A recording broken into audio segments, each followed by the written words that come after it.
সারা দেশে ভিন্ন সব ব্যতিক্রমী আয়োজনে উদযাপিত হলো ঈদ উল ফিতর। গেল প্রায় 2 দশকের তুলনায় এবারের ঈদে ছিল ভিন্ন আমেজ। প্রতি জেলা, উপজেলা এমনকি ইউনিয়ন পর্যায়ে ঈদের আয়োজন ছিল আলাদা। এক কক্সবাজার জেলাতেই ঈদ পরবর্তী কয়েকদিনে বাণিজ্য হয়েছে প্রায় 700 কোটি টাকা। ঈদের দিন বিকেল থেকেই পর্যটকদের পদচারণায় সরগরম হয়ে ওঠে পৃথিবীর সবচেয়ে দীর্ঘতম সমুদ্র সৈকত কক্সবাজার।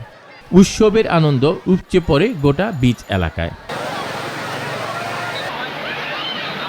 অন্যবারের তুলনায় এবার ঈদের ছুটি ছিল দীর্ঘ। এমন সুযোগে রেকর্ড সংখ্যক পর্যটক এসেছেন কক্সবাজারে। ফলে প্রত্যাশার চেয়ে বেশি ব্যবসা হয়েছে এখানে পর্যটন সংশ্লিষ্ট সব খাতে। সমুদ্র সৈকত লাগোয়া শত শত বার্মিজ পণ্যের দোকান, আচার, শুটকি ও শামুক ঝিনুকের পসরা, হাজারের বেশি ফটোগ্রাফার, বিভিন্ন রাইড চালক আর হকারদের ভাগ্যে ঈদের চাঁদ যেন হাতের মুঠোয়। পর্যটক আসায় আশানুরূপ ব্যবসা হয়েছে বলে জানান ব্যবসায়ীরা।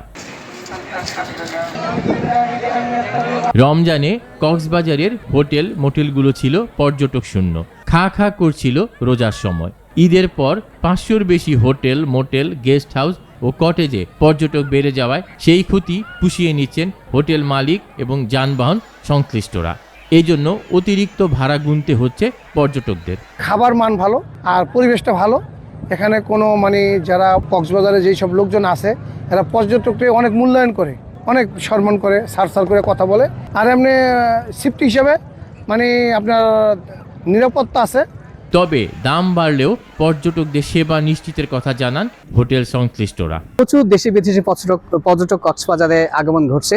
পুরা পর্যটকদের মুখরিত, পর্যটন সেবার সাথে যারা জড়িত, এবং আমাদের ভালো ব্যবসা হবে। কক্সবাজারের লম্বা ছুটিতে অনেক পর্যটক এসেছে, আমাদের ব্যবসা অনেক ভালো হচ্ছে। আমরা আশা করি আমাদের ব্যবসা আরো ভালো হবে, পর্যটকও আরো অনেক বেশি বাড়বে। আমাদের রমজানের ক্ষতিটুকু যেভাবে আমরা 1 মাস বসেছিলাম, এটা এবার ঈদের দিন থেকে যে ব্যবসা হচ্ছে, আশা করি আমরা ক্ষতিটুকু পুষিয়ে লাভের মুখ দেখতে পারবো এবং পর্যটন সেক্টরের বিনিয়োগকারীরা তাদের পরিবার পরিজনের সুখে দিন কাটাতে পারবে বলে আমরা মনে করি। টানা 1 সপ্তাহের বেশি ছুটি থাকায় অন্যবারের তুলনায় এবার কক্সবাজারে জমজমাট ব্যবসা হচ্ছে বলে জানান জেলা চেম্বার অব কমার্স অ্যান্ড ইন্ডাস্ট্রিজের সভাপতি। ঈদ উল ফিতর উপলক্ষে টানা 6 থেকে 7 দিন বন্ধের ফলে কক্সবাজার এখন পর্যটকে মুখরিত। ফলশ্রুতিতে কক্সবাজারে অবস্থিত প্রায় 450-রও অধিক হোটেল এবং 250-রও অধিক রেস্টুরেন্ট এখন ব্যবসা জমজমাট। ফলশ্রুতিতে আমরা আশা করছি এই বন্ধের ফলে কক্সবাজার প্রায় 6 থেকে 7 লক্ষ পর্যটকের আগমন ঘটেছে। অপরদিকে ব্যবসায়ীরা অনুমান করছে যে প্রায় 6 থেকে 700 কোটি টাকার একটা বিজনেস টার্নওভার হতে পারে। সুতরাং পরিবেশ অনুকূলে থাকলে হয়তো আমরা বন্ধের পরেও দেখবো যে হয়তো পর্যটকরা কক্সবাজারে আসবে। শুধু এখন আমাদের প্রয়োজন হচ্ছে পর্যটকরা যাতে নিরাপদে বাড়ি ফিরে যেতে পারে। রোজায় থমকে গিয়েছিল পর্যটন নগরী কক্সবাজারের ব্যবসা বাণিজ্য।